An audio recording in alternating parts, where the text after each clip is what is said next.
Inay, okay ka lang? Tinitingnan ko lang yung pisngi mo. May langgam kasi. Asan?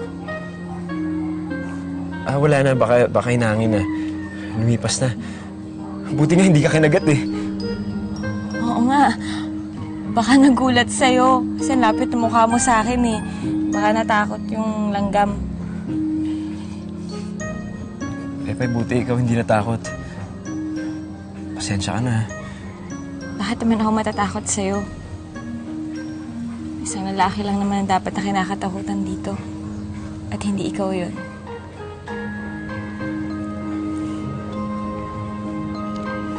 Sige, papasok na ako sa loob. Sige.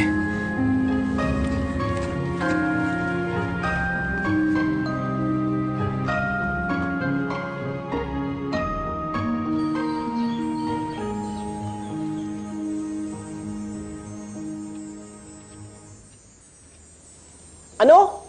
Muntik mo na siyang halikan? Oo, Bombi. Alam mo, hindi ko nga napigilan yung sarili ko eh. Ganun pala talaga kapag may nararamdaman ka para sa isang tao. Para bang nalalapit ako sa kanya eh. Hindi ko maintindihan, Bombi. Para bang kusang lumapit yung bibig ko na ilapat sa labi niya. Sayang naman. Bakit di mo tinuloy? Namulat yung mata niya. Tsaka, nahimasmasan na rin ako. Alam mo, kahit mahal ko si Pepay, kaibigan lang talaga ang pagtingin niya sa akin. Ayokong mabigla siya. Ayokong sirain yung pagkakaibigan na meron kaming dalawa. Oo nga naman. Baka magulat si Princess. Pag nagkataon, nakaw na halik yun. Pag nanakaw yun, masama yun. Pero alam mo, Bombi, ngayon alam ko na kung bakit ganun yung mga magkasintahan. Laging magkahawak. Laging nakasandal yung mga ulo sa balikat ng isa't isa. Laging magkayakap.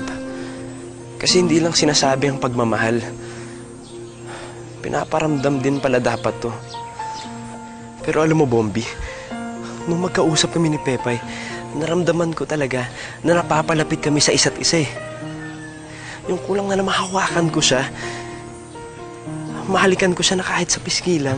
Dapat nga kasi. Di sana nalaman mo na may pag-ibig siya sa'yo. Ha? Paano? Kung hinalikan mo siya at humalik din siya pabalik, ibig sabihin, may lihim siyang pagtingin sa'yo. Talaga? Pero hindi. Hindi ganun si Pepay. Hindi papasok sa isip niya na gawin yun, lalo na nandito sa pamamahay ni Sir Jeffrey. Mabuting kaibigan si Pepay para sa akin. Kaya dapat, hindi rin lumagpas sa pagiging mabuting kaibigan din ang tingin ko para sa kanya. Kahit umibig ka, kahit mamatay ka pa sa sumpa, kahit sumabog pa yung dibdib mo, dahilan yan, mahal mo siya. Bombi, hindi pinipilit ang pag-ibig. Wala naman akong magagawa kung hanggang dun lang ako nararamdaman ni Pepay para sa akin.